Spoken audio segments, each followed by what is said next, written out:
Histoire d'accouchement, le podcast pour booster ta confiance en tes capacités à accoucher. Je suis Marie-Laure, maman de 4 enfants et doula, et j'adore accompagner les femmes à trouver la force en elles pendant leur maternité. Sur ce podcast, je reçois des mamans qui racontent en toute authenticité comment elles ont été actrices de leur accouchement, comment elles se sont préparées, mais aussi comment elles ont dépassé leurs difficultés. J'espère que ces histoires t'inspireront pour toi aussi pouvoir vivre ton accouchement pleinement et peut-être même transformer ta vie.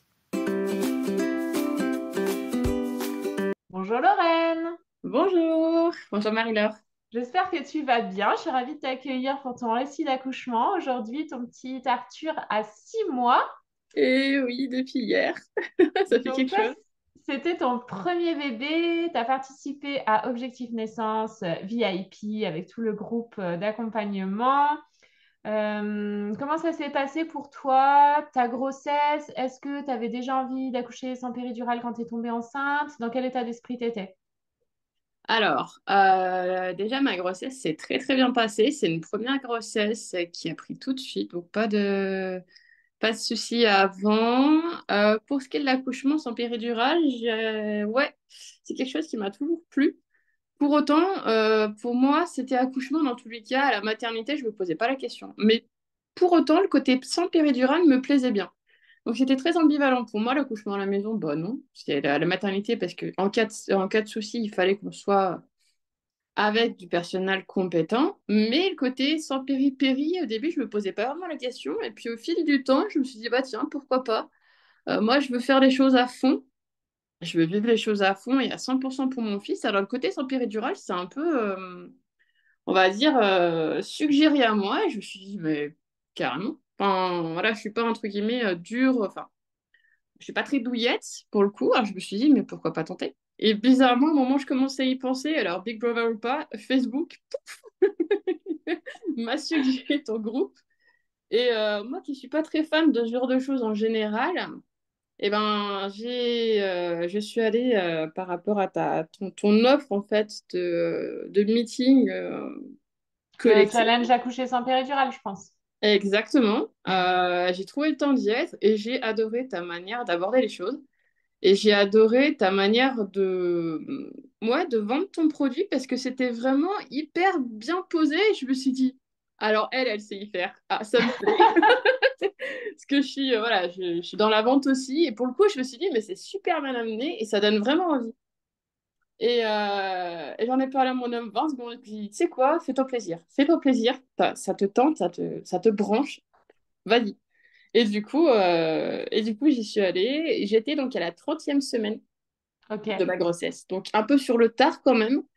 Mais jusqu'à la 30e semaine, je m'étais pas vraiment posé la question comment j'allais accoucher en fait. Pour moi, c'était, je vivais la grossesse étape par étape, semaine par semaine. Et l'accouchement, pour moi, c'était encore loin. Ok. C'était encore loin. Et là, je me suis dit, ouais, mais ce serait pas mal que tu commences à y penser quand même parce que tout se passe bien. Ah oui, parce qu'une grossesse, les 3 premiers mois, c'est important. C'est toujours un peu, surtout pour la première. On se pose des Ouais. questions, on veut pas trop, enfin, pas trop, on veut pas trop y croire, mais on reste prudent. Mais je suis quelqu'un de très prudent. Donc, Mhm. ah, tatati, ça se passe bien, tout va bien, on passe ces étapes cruciales un petit peu. Et là, on se dit, bon, 3e semaine, bon, il reste quelques mois, mais en fait, ça va vite. Qu'est-ce qu'on fait? Et je me suis dit, écoute, banco, tu perds rien. Au pire, tu tentes, ça se passe, tant mieux, ça se passe pas, au moins, t'auras essayé, en fait. C'est une Mm. satisfaction aussi pour moi de tout faire à fond et de vivre tout intensément. Parce que je me dis, on n'est pas enceinte 15 fois dans sa vie. En tout cas, c'est pas mon objectif. Donc, je voulais vraiment ouais, que ça soit vraiment à 100%. Ok. Donc, tu n'avais pas trop réfléchi à l'accouchement. Tu Ouais. prends objectif naissance. Et là, qu'est-ce qui se passe? Et ben, je me dis, écoute, soyons fous, tentons. Et j'en ai parlé à moi-même qui m'a dit, écoute, tu sais quoi? Fonce, je te suis. Je te suis, je te soutiens, pas de problème, tant que on reste à l'hôpital. Ça, par contre, c'était intransigeant, de je veux pas accouchement à la maison, tatati. Parce que bien sûr, hein, j'y ai repensé après coup, je me suis dit, pourquoi pas? Il m'a dit non. J'ai dit, ok, on reste à l'hôpital, même moi, ça me rassure, hein, sur le coup. Mais il m'a soutenu, il m'a dit, écoute, ouais, pourquoi pas, écoute, enfin, Ok. Donc, tu apprends des choses sur l'accouchement parce que tu partais de d'où? De rien? de rien. Ok. Ah bah moi, le projet d'être maman, c'était un peu de la science-fiction jusqu'à ce que je rencontre la bonne personne. Parce que, étant prudente comme je suis, je fais pas d'un bébé avec n'importe qui, clairement. Donc, il a fallu que j'attende déjà 32 ans de vie pour rencontrer la bonne personne. Sentir que c'était vraiment, bah aussi, que ça serait vraiment aussi un bon père. Parce qu'encore une fois, j'ai des exemples dans mon entourage où bah, le père est pas présent, le père est quasi inexistant et j'ai pas envie de ça pour mon enfant, en fait, tout simplement. Pour mes enfants, parce que j'ai prévu d'avoir une grande famille, au moins une famille de, voilà, de deux enfants minimum. Et ça se fait pas comme ça. Donc, du coup, j'ai prudente comme je suis, voilà, j'ai pas. Ça a mis le temps, mais, mais c'était bon, quoi. C'était bon. Dans le programme, tu as trouvé ce qu'il te fallait du coup pour avancer sur les thématiques de l'accouchement, Mm, pour te préparer? c'est ça. Le programme, en fait, c'est quelque chose qui est ultra riche. J'ai vraiment adoré ton programme parce que moi qui adore apprendre, pour le coup, je me suis rendu compte que je connaissais rien. Mm. D'autant plus, je n'avais pas prévu d'être maman. Enfin, c'était pas dans mes objectifs court terme, donc je me suis jamais vraiment intéressée au sujet. Et là, pour le coup, c'est vrai que c'est très très riche. Tu y vas étape par étape et on apprend tellement de choses, mais c'est fabuleux. C'est qu'en fait, on se rend compte que il y a beaucoup de choses qui est passé sous silence, qu'on apprend en fait après coup. Et là, pour le coup, ton programme, c'est hyper complet. Tu vas vraiment, au fur et à mesure du temps, les étapes sont respectées et à la fin, on se rend compte qu'on a une connaissance qui est juste hyper importante. Et Ok. c'est rassurant. Ouais. Moi, la connaissance me rassure. Et j'y ai repensé après coup. Je suis pas sûre que j'aurais été aussi zen pour mon accouchement si j'étais pas passée par ton programme.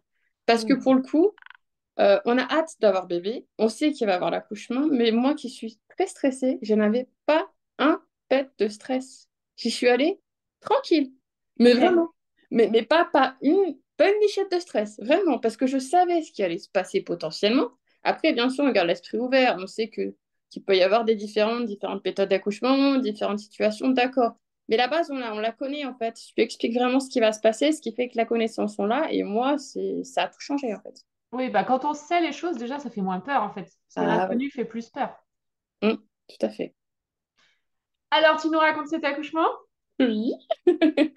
Bon, alors, ce qu'il faut savoir dans le contexte, c'est qu'effectivement, donc moi, je suis fille aînée, j'ai ma sœur qui a deux enfants et qui est tombée enceinte de sa troisième, donc 10 ans après les deux premiers, avec qui le papa ça s'était mal passé, d'où mon exemple.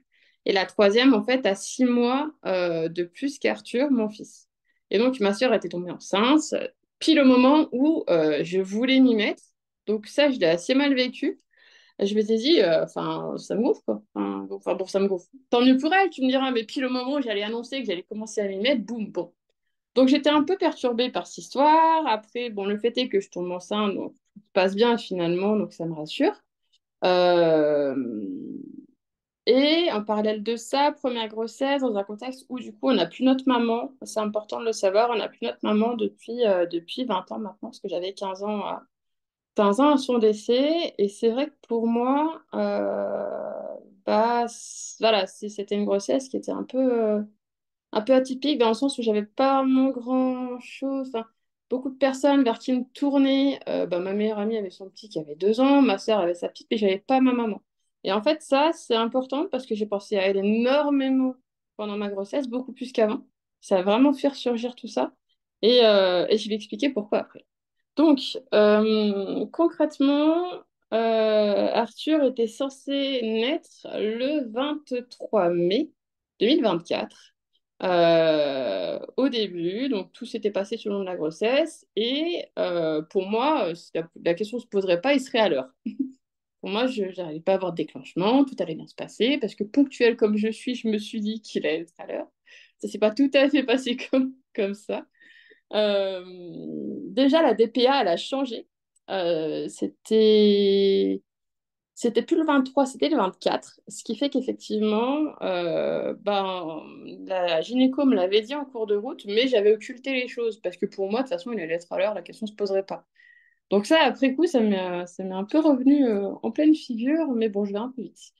Alors, donc le temps passe, j'arrive à la DPA, donc le 23, le 24, et bébé, bah, vient toujours pas, vient toujours pas, vient toujours pas. Je commence à stresser, à me poser des questions, à déprimer, à faire un ascenseur émotionnel assez extrême, en étant à la fois anxieuse, à la fois impatiente, à la fois agacée et frustrée, et mon homme qui gère, en me disant, mais tout va bien se passer, tranquillement. Donc on a le rendez-vous à l'hôpital. Et là, elle me dit, bah non, votre DPA, c'est pas le 23, c'est le 24. Du coup, bah, plutôt que venir mardi, vous allez venir lundi. Et si lundi, il n'est pas là, on déclenche. Et là, quand elle te dit ça, alors qu'il reste 2 jours, tu dis, bon, ok, très bien, donc un coup de stress en plus. Et donc là, on est la veille au soir, le 25. Donc pareil, le ventre qui menace d'exploser, mais pas spécialement de contraction. J'en avais des petites, mais vraiment des petites depuis 3-4 jours. Et alors que ma soeur m'avait dit que le dernier mois, elle, ça partait dans tous les sens. Donc j'avais un exemple qui n'était pas. Voilà. Moi, c'était pas très motivé à sortir. Bébé, il était bien, a priori. Par contre, je le sentais vraiment bouger. Vraiment. Enfin, il était là, il n'y a pas de problème. Mais du coup, il prenait son temps. Et donc, du coup, ça faisait 2-3 jours que je me regardais dans la glace en allant me doucher le soir. Tu sais, on se regarde, on se dit, bah voilà, bientôt il n'y aura plus de bidou, bientôt il y aura bébé dans les bras, mais ce serait bien que tu viennes quand même, ce serait bien. Et du coup, la veille au soir, donc le 25 mai, la veille de l'accouchement, je me regarde dans la glace de la salle de bain et je pense à maman. Et je me dis, bon, ça serait bien que tu lui molles les fesses à ce petit, maman. C'est vrai que tu lui dises de bouger, de sortir un coup, parce que bah, du coup, je commence à stresser, j'ai pas envie d'être déclenchée. Je vais accoucher sans péri et j'aimerais bien que ça se passe bien. Et mon homme, en fait, me rejoint à ce moment-là et il m'en avait parlé déjà 15 jours avant en disant, s'il est mon fils, s'il est le digne fils de son père, il trouvera le moyen de sortir le 26 pour la fête des mamans. Parce qu'effectivement, le 26 mai, c'est la fête des mères. Mais moi, sur le coup, j'ai totalement occulté parce que ça fait 20 ans que je n'ai pas souhaité cette fête des mamans. Donc pour moi, forcément, un jour de plus, un bon. Voilà. Et donc, je me dis, ouais, ce serait cool.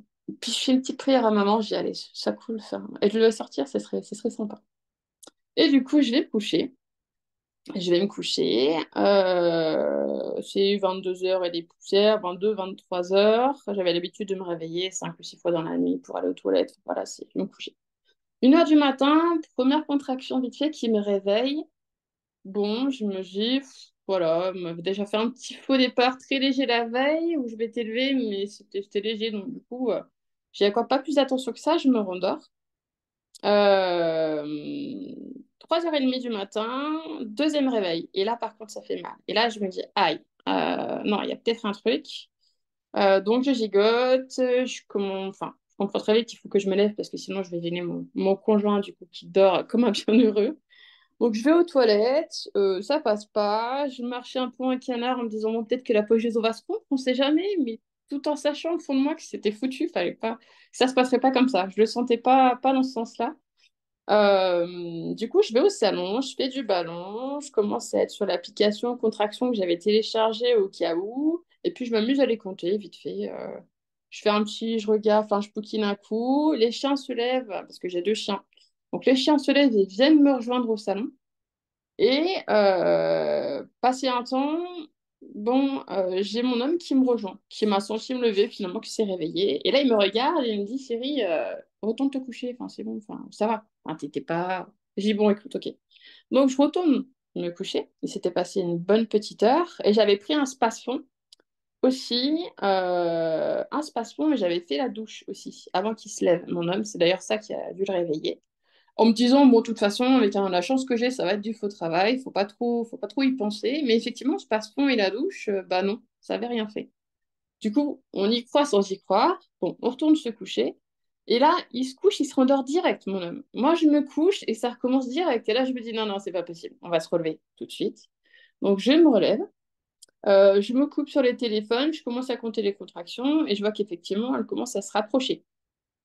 Et l'application me dit, allez à la maternité, allez à la maternité. Moi, je me dis, non, mais stop, j'ai pas envie d'y aller pour faire l'aller-retour, même si elle était à un quart d'heure. Pour moi, si j'y allais, c'était pour de bon. Je savais que ça allait vraiment me frustrer et me blaser de faire l'aller-retour pour rien. Donc, je voulais vraiment être sûre que quand on irait, ce serait pour une bonne raison. 5h30, là, ça commence vraiment à taper fort, ça commence ouais, à douloureux, douloureux et à se rapprocher encore plus. J'étais plus qu'à 3 minutes entre les contractions. J'étais passée de 5 à 3 minutes entre les contractions qui commençaient vraiment à s'intensifier. Du coup, je me souviens, je vais dans la chambre, je vois mon homme qui dort trop bien. Je me suis dit, je le réveille ou pas. J'essaye, puis je me dis, allez, c'est bon. Je repars. Et 3 fois, je fais le coup.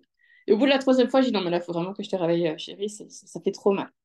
Et donc, il se lève tout de suite, il me dit, fais-moi un café. Ok. En fait, j'ai pas fait de café. Je suis passée devant la cafetière, je suis allée regarder le soleil qui se levait à 5h30. Magnifique soleil, j'ai pris la photo, j'ai envoyé à ma meilleure amie et je lui ai dit, je crois que c'est bon, on va y aller. Bon, mon homme se lève, se fait son café et en fait, lui, il avait prévu son coup. Il sait que je suis impatiente au possible. Et il m'a fait tenir de 6h jusqu'à quasi 8h à la maison parce qu'il savait très bien qu'il fallait que je bouge. Donc il m'a dit, vas-y, fais du ballon, fais-toi un café, je te donne à manger, je te mets devant la série. Grey's Anatomy, on n'a pas vu la moitié de l'épisode parce que j'étais totalement à l'ouest, j'écoutais rien. Euh, et, euh, et du coup, il me dit, mais t'as appelé la maternité? Et là, je le regarde, je dis, attends, bah non. Du coup, j'appelle la maternité, c'était 6h un peu avant.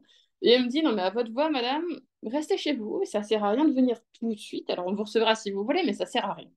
Donc, ok, donc voilà. Il passe, il passe. Et puis, en fait, à 8h moins quart, j'étais là sur mon ballon, mon ballon. Et je dis à mon chéri, non, mais j'ai vraiment envie d'y aller.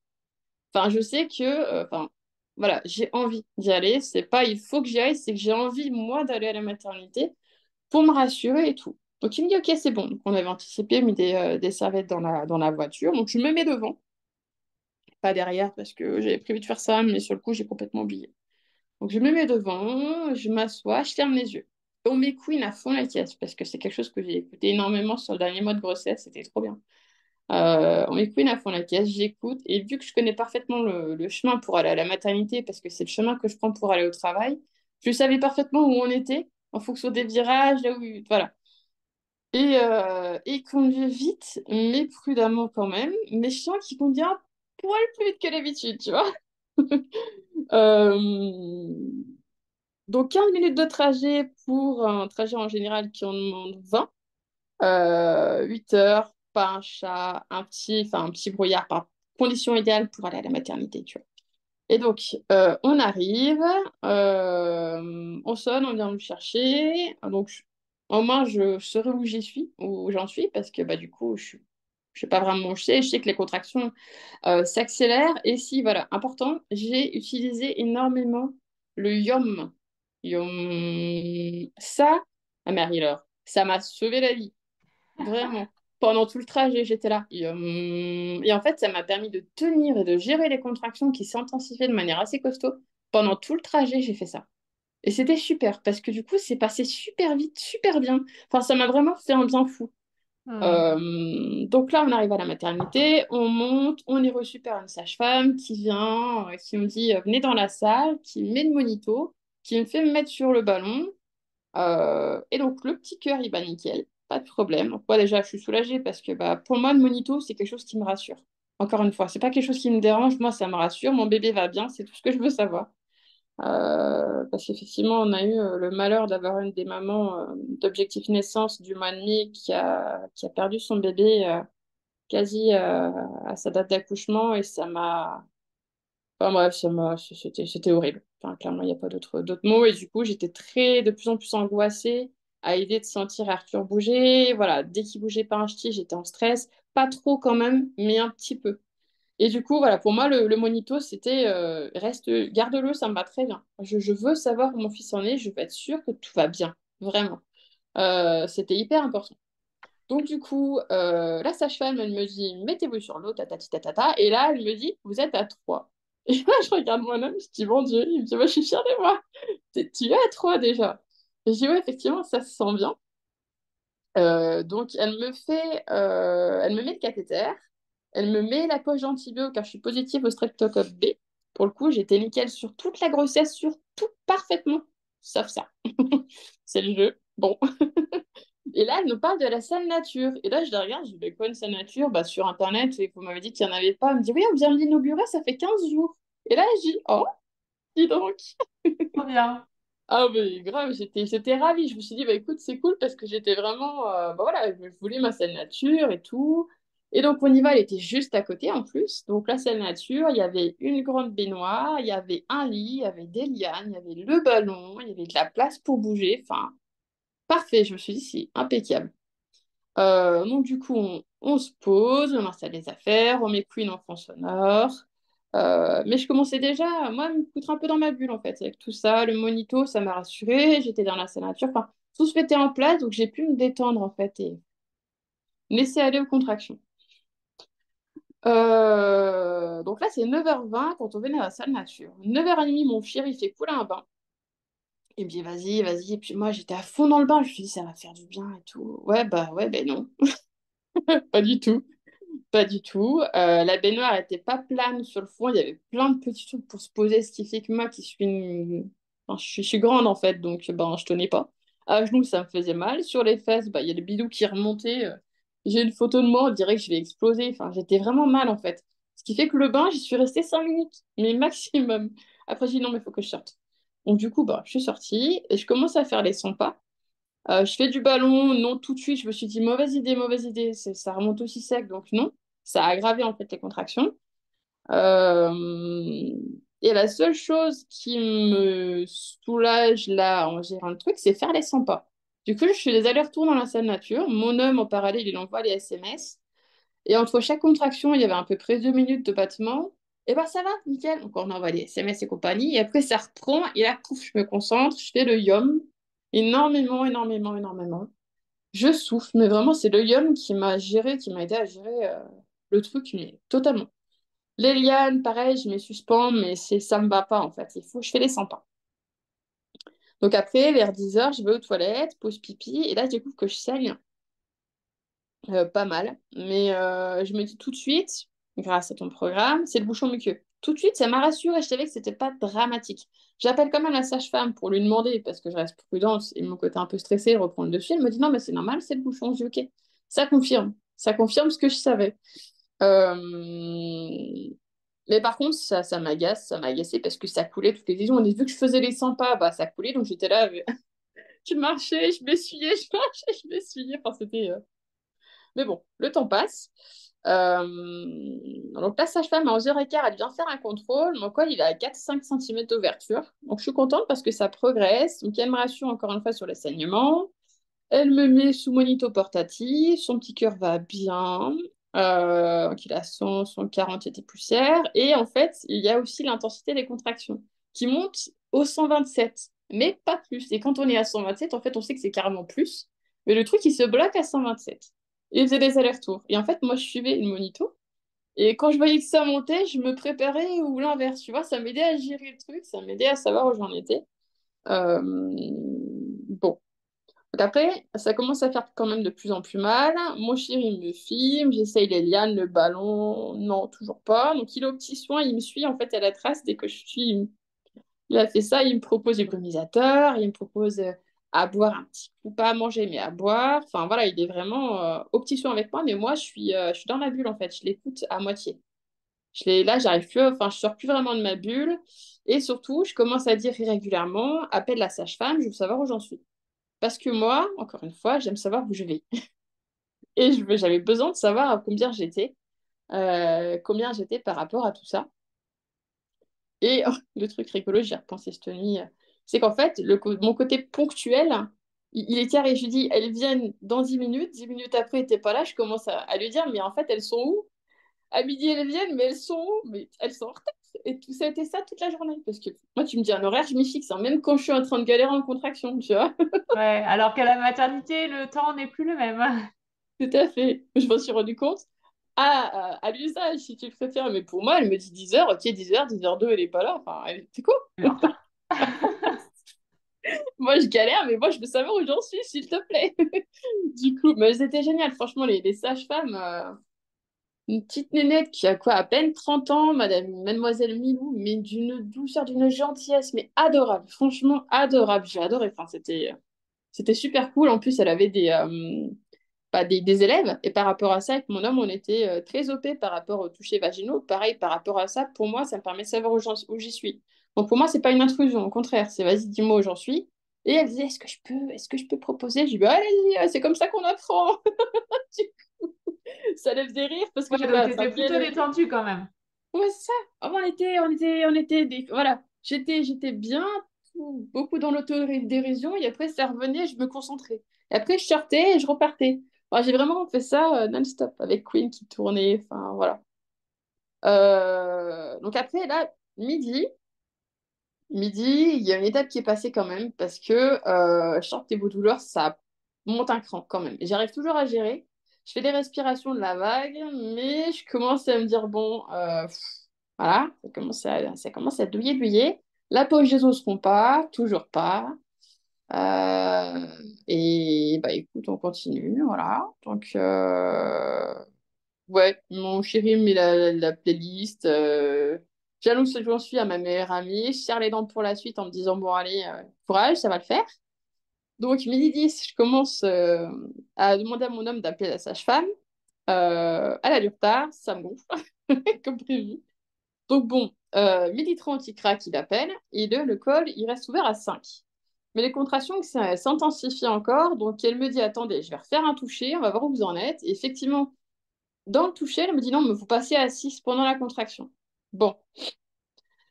Elle me dit essayez la position 4 pattes. Non, toujours pas.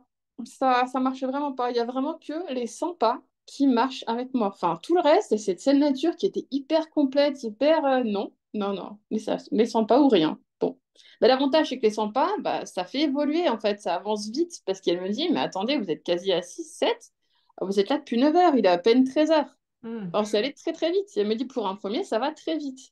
Bravo à vous. Et toi, tu es là, ouais, t'es mignonne, c'est pas tranquille. Bon.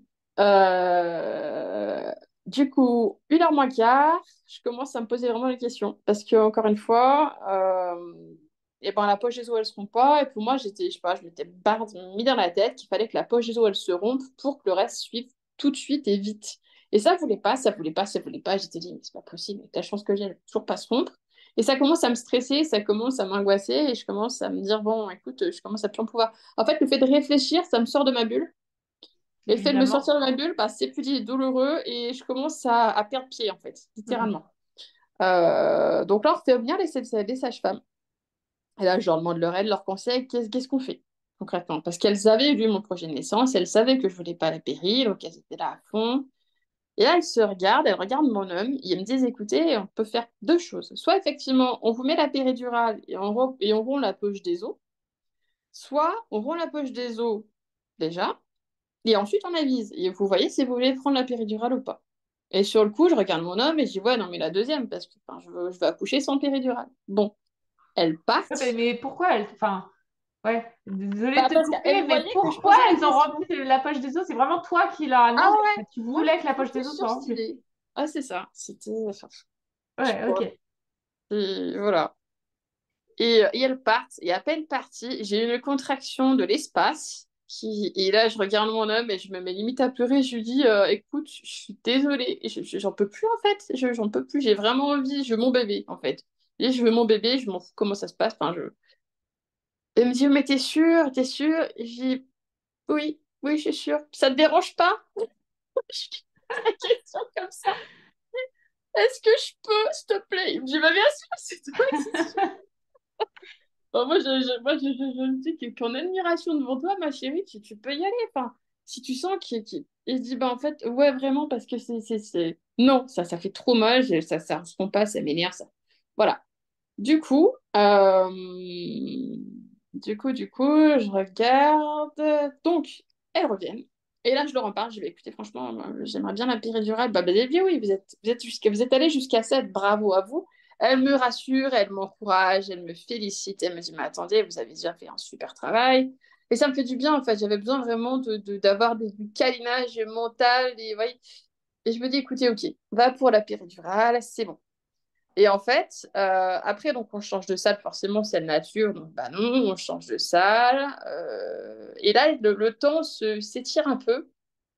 Je suis dans la salle. Le fait de savoir que je vais prendre la péridurale, ça m'enlève un poids psychologique quand même assez important parce que je sais que ça va aller, que bébé va arriver et qu'en gros, tout va bien se passer pour la suite. Non pas que ça se passait mal maintenant, mais qu'en fait, le côté douleur va potentiellement s'apaiser. Donc en fait, je me calme énormément. Je m'apaise. Je m'apaise. Donc le chirurgien, enfin, pardon, l'anesthésiste vient. Un grand Camerounais tout noir avec sa veste blanche. Enfin, c'était et super drôle, super drôle. Eh bien, il parle, il parle, il parle, il fait de l'humour. Moi, je commence à te détendre parce que je suis mieux, en fait. Les contractions, j'arrive vachement mieux à les gérer parce que, C'est lui ta péridurale en fait. ouais, ouais, Il n'est pas beau piqué. c'est ça, c'est ça.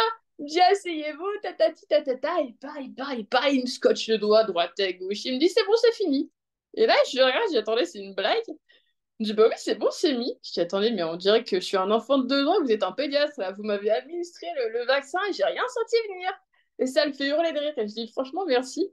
Et ça m'a fait du bien, en fait, ce côté sort de la bulle de douleur où tu tournais en rond parce que les sages-femmes venaient. Ça faisait un peu d'ambiance, mais après, elles repartaient. Et j'étais toujours dans mon cercle, en fait, qui se finissait pas.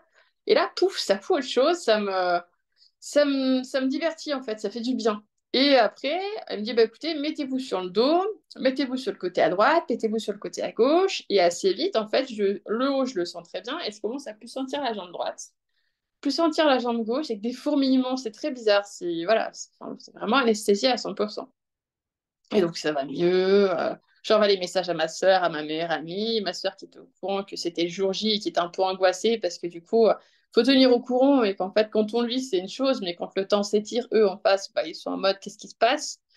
Sachant que mon homme ne m'a jamais quitté une seule seconde de toute la journée pour ne serait-ce qu'aller aux toilettes ou manger un truc, ou dormir, ou passer un coup de fil. Donc en fait, on était en autarcie totale, on envoyait des messages quand on y pensait, autant dire rarement. Euh, Donc, ils étaient un peu en angoisse. Ça, je l'ai su après. Euh, Donc, alors, j'ai tenu à 7, pas de regret, tatati. Donc, je regarde un peu où est-ce que j'en suis. Donc là, 14h, donc entre 13h30 et 15h, l'anesthésie était passée. Je suis revenue bien. Et après, à 15h, en fait, la sage-femme, elle revient. Et elle me dit, vous êtes dilatée à 9. Cool, parfait. Euh, Mais la poche des os est toujours pas rompue. Alors, ce qu'il faut savoir aussi, je reviens un peu en arrière, excuse-moi, l'anesthésiste m'avait dit, vous voyez le petit bouton bleu, vous pouvez l'appuyer de temps en temps si vous ressentez la douleur. Et puis moi, j'étais là, ok, je prends la péridurale, mais surtout, important, je veux tout sentir. Donc, je lui ai dit au anesthésiste, vous mettez une péridurale au minimum du minimum du minimum. Je veux surtout pas la grosse dose. Je veux pouvoir tout sentir. Il me dit, bah, pas de problème. Je mets au plus bas, vous appuyez si vous sentez que. Et je sentais les contractions qui revenaient, qui étaient légères, mais voilà. Et je me suis dit, je vais pas appuyer sur le bouton, il n'y a pas besoin, enfin, je sens rien. Bon. Donc là, on revient à 15h, la sage-femme vient, la poche d'eau est toujours pas rompue, donc j'attends encore un peu.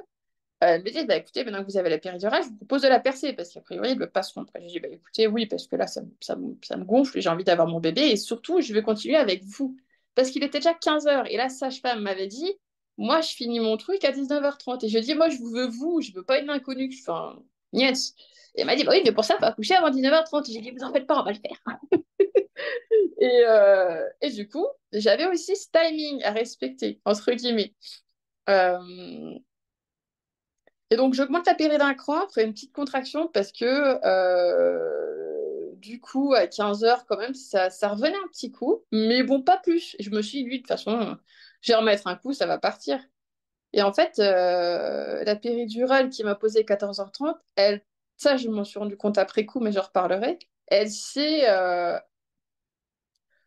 pas dire qu'elle s'est calmée, mais elle s'est diffusée très, très, très, très vite. Ce qui fait qu'en fait, j'ai recommencé à sentir les contractions de manière assez importante, assez vite. Au bout d'une heure et demie, 2 heures, ça recommençait en fait. Mais moi, je me suis dit, c'est normal. J'y connais rien, les péridurales. C'est normal qu'on les sente, les contractions. Du coup, j'appuie un coup. Puis c'est tout. Là, la sage-femme, elle vient pour 16h15. Elle rompt la poche des os, le liquide amniotique est clair. Donc déjà quelque chose par un qui me rassure, parce que grâce à ton programme, on savait que s'il était trouble, bah, c'était pas forcément bon signe. Donc ça, c'est aussi quelque chose qui me rassure. Le cœur de bébé va bien, les contractions montent, descendent, ça commence à tirer, mais ça va. Euh, Et en fait, je check, je m'amuse, en fait, tiens, bah, ça baisse, ça augmente, ça baisse, ça augmente. Donc la sage-femme me fait mettre du côté gauche, et là, le cœur de bébé, il passe de 122 à 79. Et là, j'ai dit, non, non, elle me dit, oui, oui, on va se remettre de l'autre côté. Là, il n'a pas du tout aimé le côté gauche, mon petit chat. Donc on se met du côté droit, et là, elle me lève la jambe gauche dans un étrier, et elle me dit, bon, on va laisser comme ça quelques temps. Bébé va descendre dans le bassin, et tutti quanti. Euh, Ma sœur, elle prend le pari que bébé vienne pour 16h50. Je rigole. Je dis, mais c'est mort. Comment elle peut venir à bébé 16h50 alors qu'il n'est pas encore descendu dans le bassin? Enfin, s'il est 16h20, c'est pas possible. Bon. Euh, Mon chéri commence à s'agiter un peu à 5h moins quart, parce que bah, du coup, depuis le matin, il me voit galérer et compagnie. Bon, il a bien vu que la péridurale, ça allait mieux, mais là, il commence à voir que je recommence à tirer un peu la tête, à grimacer un petit coup. Alors, j'augmente régulièrement, mais pas trop. Et en fait, ce que je savais pas, c'est que passé un temps, quand on augmente et qu'on appuie trop, le truc, il se bloque. Ça, il me l'avait pas dit du tout. Ce qui fait que pour moi, je m'étais mis 4, 5, 6 doses de péridurale, donc ça devait pas plus faire mal du tout. Sauf qu'en fait, le truc, il s'est bloqué. Et la péridurale commençait à s'estomper. Je commençais à sentir de plus en plus. Et une fois que l'approche des os s'est rompue, bien sûr, bah, les contractions, elles se sentent beaucoup plus. Et là, je commence à me dire, my God. Et je commence à refaire le yum pour pouvoir les gérer. Alors que j'avais la péri de base. Mais ça, le côté péri, je l'ai un peu occulté avec le temps. En fait, je me reconcentrais sur les contractions comme avant, en fait. Euh,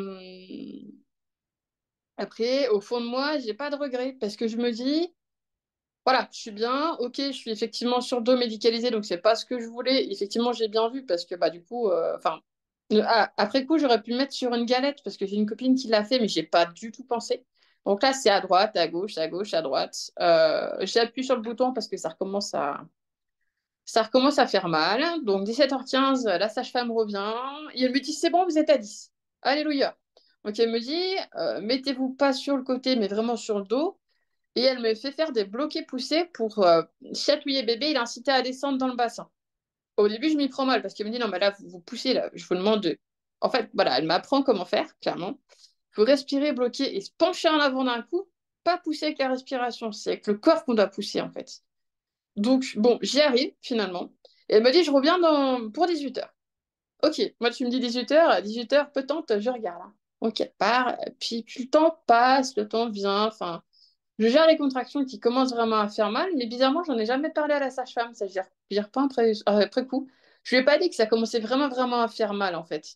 Pour moi, j'ai appuyé, et puis la péridurale se mettait, en fait, j'ai pas occulté que bah, la péridurale commençait à s'estomper de manière de plus en plus importante, de plus en plus vite. Donc, 18h, elle revient.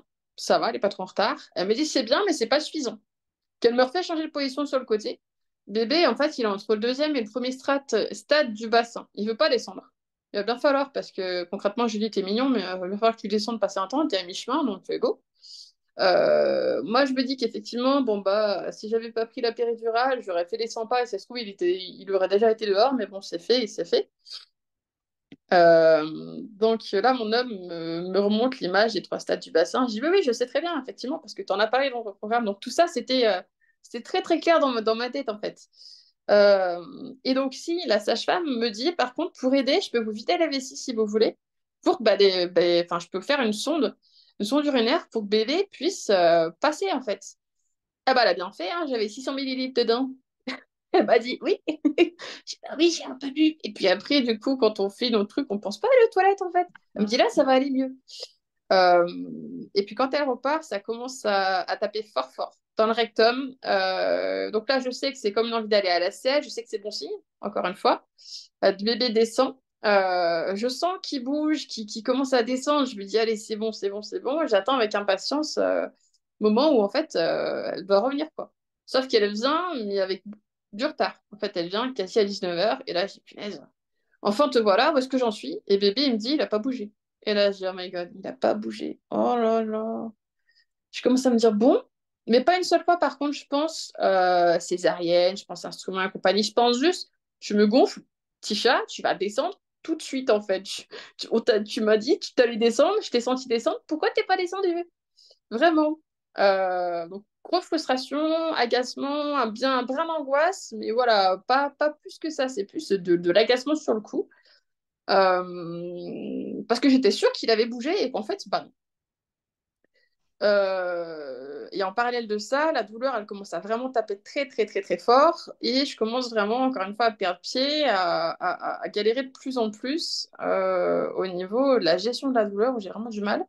Est-ce qu'à ce Euh, moment-là, tu aurais pu bouger ou t'étais... Enfin, est-ce que tu étais toujours persuadée d'avoir la péri et donc de ne pas pouvoir bouger ou est-ce que tu aurais pu bouger en fait? Parce qu'elle J'y faisait ai même pas pensé. Ouais, tu sais pas, du coup. En fait, j'ai même pas pensé que j'aurais pu bouger, me mettre assise, me mettre à quatre pattes. Pour moi, j'étais calée, j'attendais juste que bébé descende dans le bassin, à droite à gauche, et ça suffisait. Et j'étais là, mais t'es con, t'es pas vertical, forcément qu'il bouge pas. Mais j'ai pas fait le lien au fait de me mettre assis ou à Mhm. genoux sur la table. Pas du tout. Enfin, vraiment, j'y ai repensé 3 jours après, en fait. D'accord. C'est vraiment le. C'est bon. Après, bon, mon homme, il est à fond, voilà, il me motive, il est là, il me dit, écoute, ça va bien se passer, courage, courage, courage. C'est qu'il y a un pleur, mais ça marche et ça me dit, attends, donc bébé n'a pas bougé, on est d'accord. Ah si, donc pas si un temps, la sage-femme, elle revient et au final, à 19h15, elle me dit, bah écoute, ça marche. Ah, je vérifie que j'ai pas loupé. Non, non, c'est ça. Elle me dit ça marche, a priori. Au fur et à mesure du temps, bébé a fini par descendre dans le bassin. Alors bon, elle me dit on va s'installer. Donc en gros, la question, le terme on va s'installer, c'est-à-dire qu'elle va proposer à l'expulsion du bébé. Alors je l'entends à peine parce que je suis tellement dans la douleur à gérer que en fait, ça reste assez loin. Et après coup, elle m'a laissé entendre que ses collègues, en fait, lui avaient dit à 19h15, sachant qu'elle finissait à 19h30, qu'elle allait jamais réussir à accoucher la maman en un quart d'heure. C'était juste pas possible, que de toute façon, elle était partie pour... Elle leur avait dit, mais vous en faites pas, ça va bien se passer. Et en l'occurrence, ça s'est passé comme ça. C'est-à-dire que elle revient me voir. Elle me dit, écoutez, on s'installe, on se met sur le dos, elle me lève les machins sur les jambes, elle me dit, bon alors, écoutez, vous vous appelez comment? Elle savait, elle connaissait mon prénom. Elle m'a dit, Lorraine, vous allez faire exactement ce que je vous dis de faire. Pas plus, pas moins. On va pousser et sur une contraction, on va souffler, on va pousser 3 fois. Une, deux, trois. Évidemment, moi, je commence à angoisser, j'ai la douleur qui devient insupportable et surtout, les contractions se calment. Et là, je dis, c'est une blague. Je dis, je les guette, je les regarde sur le monito. Mon homme, il comprend le truc, il va se caler devant le monito. Pour pas que je regarde et que je sois à l'extérieur, pas que je sois dans le côté réflexion. Il me dit, non, non, voilà, concentre-toi. Et surtout aussi pour le cœur de bébé, parce que moi, je regardais que ça, en fait. Il me dit, mais ça, arrête de penser à ça, concentre-toi. Et donc, je pleure d'angoisse en fait. Là, je suis vraiment pas bien. J'ai l'angoisse de pas y arriver, de pas réussir à sortir ce bébé parce que ça fait mal. Mon Dieu, ça fait mal. Camille, donc la sage-femme, elle crie plus fort que moi. Elle me dit, mais concentrez-vous! Et elle y va, elle y va, elle y va. Et en fait, là, je suis même plus dans la douleur, je suis dans la souffrance. C'est-à-dire que je pense qu'à ça. Je sais pas comment je vais réussir à faire ça, mais j'y arrive. Et elle me dit pousser, bloquer, pousser une fois, 2 fois, enfin un nombre incalculable, je sais même plus combien de fois, c'était pas si long que ça, mais et elle me dit il bouge plus. Et là, il bouge plus, c'est-à-dire que la tête est bloquée au niveau du bassin, et donc le côté émotionnel me dit il bouge plus, il est mort. Donc je balaye tout de suite avec une claque mentale en disant non, il est bloqué dans le bassin, parce que je sais ce qui se passe en fait. En parallèle de ça, il y a la souffrance qui tourne, mais je sais. Et elle me dit, il bouge plus. Poussez un coup, donc je pousse. Bref, je me déchire en deux, mentalement, psychologiquement, pour moi. J'ai réussi, je ne sais pas comment le faire passer. Et elle me dit stop, stop. Et là, j'arrête tout, parce que je savais que c'était important. Stop. Et elle fait passer une épaule, 2 épaules, et après, comme un poisson, comme un poisson. Et ah si, avant, elle m'a dit toucher la tête, pardon. Avant, accrochez-vous, il arrive, parce qu'elle m'a dit, elle a voyé en fait. Et mon homme qui était à côté de moi à droite, en fait, s'avance et regarde à ce moment-là. Et elle me dit, bougez, mettez votre main et touchez la tête. Et je sens, et moi je me dis, je vais lui faire mal, et je sens bien tout mouillé, tout chevelu, mais je retiens la main, pas d'horreur, mais j'avais eu peur de lui faire mal en fait. Et elle me dit, accrochez-vous, il arrive, donc j'y vais, j'arrive à le sortir. Et là, Et là, qu'elle prend bébé. Et je la vois encore. Elle le prend et elle me met quelque chose d'énorme, j'ai pas d'autre terme, d'énorme sur le torse. Et je me dis, mais il est hyper grand ce bébé, il est pas censé être aussi grand ce bébé, mon Dieu. Et en fait, sur le torse. Et en fait, moi, ma douleur qui était à plus 10 millions est passée à zéro en un quart de seconde. Mais en un quart de seconde, j'avais plus aucune douleur. C'était pouf, enfin, comme ça. Comme ça, on se dit, my God, oh. Et on atterrit et on voit son bébé. Et là, je vois sa tête, je vois ses cheveux, je vois qu'il respire. Et puis, 3 secondes. Au bout de 3 secondes, elle le frictionne sur moi. Au bout de 3 secondes, elle le prend, elle l'embarque. Et alors, j'ai pas paniqué, parce que j'ai vu qu'il avait les yeux ouverts. Donc, par rapport à ça, pas de problème. J'ai vu qu'il était bleu, mais par rapport à ça, c'est normal. Et j'ai vu qu'il était très grand et très chevelu. Je me suis dit, mon Dieu. Et en fait, elle part. Et en fait, j'ai su après coup qu'il avait eu besoin de l'aspirer parce qu'il a bu la tasse a priori et il a fait besoin d'aspirer les mucosités au niveau de la bouche, au niveau du nez. Et là, j'ai dit mon bébé, mon bébé, mon bébé, mon bébé quand je l'avais sur le torse. Donc après, elle part, je regarde mon homme, je dis vas-y. Et il me dit ok. Et il a suivi directement. Et elles sont parties peut-être quoi 2 minutes, montre-moi. Oula, l'autre dame est venue, il me dit ouais, je vais vous recoudre. Je dis non, mais en fait, je m'en fous de moi. Enfin, là, c'est bébé. Ok, c'est que mon bébé qui m'intéresse. Et j'entends des éclats de voix. Et après, je vois la sage-femme qui revient, toute contente, avec Arthur dans les bras, en disant bah, c'est bon, hein, il a fait pipi 2 fois, popo 3 fois, sur la sage-femme, tout va bien. Et là, je me dis mon Dieu. Donc, elles le mettent dans la serviette, elles me le mettent sur le torse. Et il était explosé. Il était crevé, petit chat, quoi. Parce que je pense qu'il était vraiment resté bloqué un bon moment dans le bassin. Et ça l'avait fatigué. Ce qui fait que j'ai pas pu faire ma tétée d'accueil. Je l'ai posé et c'est en limite endormi sur moi, quoi. Et surtout, le truc le plus drôle, c'est qu'ils m'ont dit, bah écoutez, il fait 4,2 kg votre bébé, donc pour un premier, c'est super. Et là, je les regarde et j'y attendais, c'est une blague. On m'a annoncé 3,180 kg. D'où il fait 4,2 kg ce gosse? Enfin, et donc j'ai dit, ouais, je comprends mieux pourquoi, enfin sur le coup, plutôt après coup, mais je comprends mieux pourquoi bah, il s'est peut-être bloqué dans le bassin, je comprends mieux pourquoi, mais waouh quoi. Et en fait, surtout, toute la péridurale, enfin, j'en ai pas eu. Elle s'est totalement annulée, je pense, sous les coups de 17-18 heures, parce que clairement, j'ai tout senti, mais de A à Z, hein. Enfin, j'ai rien eu, j'ai pas du tout senti de flou, de quelque chose d'occulté par rapport à la douleur. Enfin, j'ai tout senti. Et l'hôpital entier m'a entendu aussi pendant. J'ai dû hurler, mais réveiller tout le quartier, quoi. Et voilà, quoi. Petit chat va bien, petit chat dans les bras et maman comblée. Et donc, il est né à 19h43, très Yes. exactement. Donc, 13 minutes après la fin de la garde de Camille, et on était celle qui m'a accouchée jusqu'au bout. Donc Hmm. après, pendant le temps où Arthur n'était pas là, il y a le placenta qui est sorti tout seul, tout de suite, au bout de 3 minutes, même pas. Enfin, vraiment, il n'était même pas encore revenu que le placenta était sorti. Parce qu'elle m'avait mis une, une poche d'ocytocine de synthèse au moment de l'expulsion. Moi, je l'avais vu venir et me machiner le truc. J'étais tellement dans ma douleur que pas de problème, hein. Et donc, il est sorti, il me l'a fait voir complet, totalement nickel. Et puis après, elles ont regardé et elles m'ont dit, franchement, pour un premier bébé, vous vous en sortez bien parce que pas d'instrument, pas de ventouse, pas de césarienne, 5 points qui se courent après, 2 dedans et 3 dehors, et c'est tout. Et mon homme, il m'a dit, mais waouh, lui qui a tout vu, il m'a dit, mais c'était fabuleux, quoi. Et il Mhm. m'a regardé avec des étoiles dans les yeux, je te jure, j'avais jamais vu ça. Des étoiles dans les yeux, des larmes aux yeux, il m'a dit, mais t'es fabuleuse.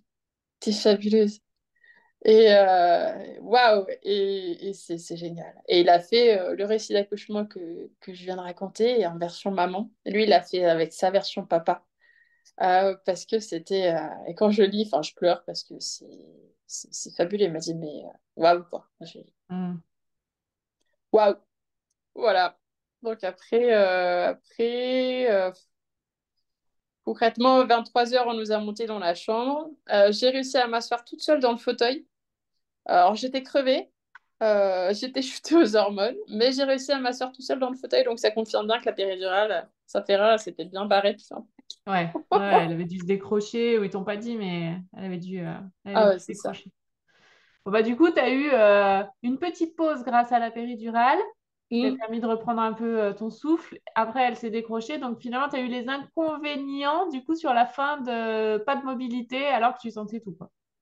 C'est ça. Mais au final, pour moi, mon accouchement, je le trouve. J'en ai un très très bon souvenir parce que j'ai eu ce Ouais. que je voulais dans le sens où j'ai tenu déjà jusqu'à 7 sur 10. Donc, déjà, je suis très fière de moi. Après, j'ai eu le côté péridural, mais qui m'a même pas. C'était pas un échec pour moi parce que j'étais allée au bout de ce que je voulais. Et pour moi, j'avais besoin de cette pause en fait pour reprendre mon souffle et pour attaquer derrière. Mm, mm, Pour moi, j'ai vu comme un outil, pas comme quelque chose qui allait me faciliter la suite. C'était vraiment une pause, je préfère. mm, mm. Et le fait est que bah, l'univers m'a entendu parce que la péridurale s'est barrée. Alors, je sais pas si elle était mal mise ou si, je sais pas, je sais rien, mais en tout cas, ça a duré le temps que ça a duré, peut-être 2, 3 heures maxi, parce que très très vite, ça s'est quasi annulé, ou en tout cas, ça s'est parti assez vite. Et au final, j'ai accouché. Pour moi, c'est un accouchement avec une demi-péridurale, en fait. Parce que la fin, c'était pour moi, c'était comme l'équivalent d'un accouchement sans péri. Parce que Mm. franchement, ma sœur a accouché avec péridurale. Et elle m'a dit, j'ai poussé 3 fois, j'ai à peine senti. C'était pas du tout ce qui s'est passé pour moi. Donc, je sais que la péridurale, est parti, quoi. Donc, Ouais. très contente finalement. Du coup, tu as réussi à aller plus loin que ce que tu pensais quand tu l'as prise. Ouais, c'est ça. On était capable. Oui, comme quoi ouais, les choses se passent bien et les intentions qu'on pose, même malgré nous, finissent par se réaliser d'une manière ou d'une autre. Mm. Ouais. Un dernier message pour les mamans qui écouteront ton épisode? Ayez confiance en vous. Ayez confiance en vous. Écoutez-vous. Si vous sentez qu'il y a besoin d'une pause, vous en voulez pas pour autant. Le principal étant que bébé soit là, bébé soit en bonne santé et que vous profitiez aussi, potentiellement aussi du voyage. La péridurale, c'est pas un échec. Après, ça dépend comment on le voit, comment on la dose, mais ça peut être une très belle expérience aussi. Preuve en est, c'est qu'au final, je suis ravie, quoi. Je suis ravie. Et pour moi, c'est... Voilà. C'est le plus Donc, faut important. s'écouter. Faut Mm. s'écouter. Merci beaucoup, Lorraine. Tant Je pis. vous souhaite plein de bonheur en famille. Merci. Merci.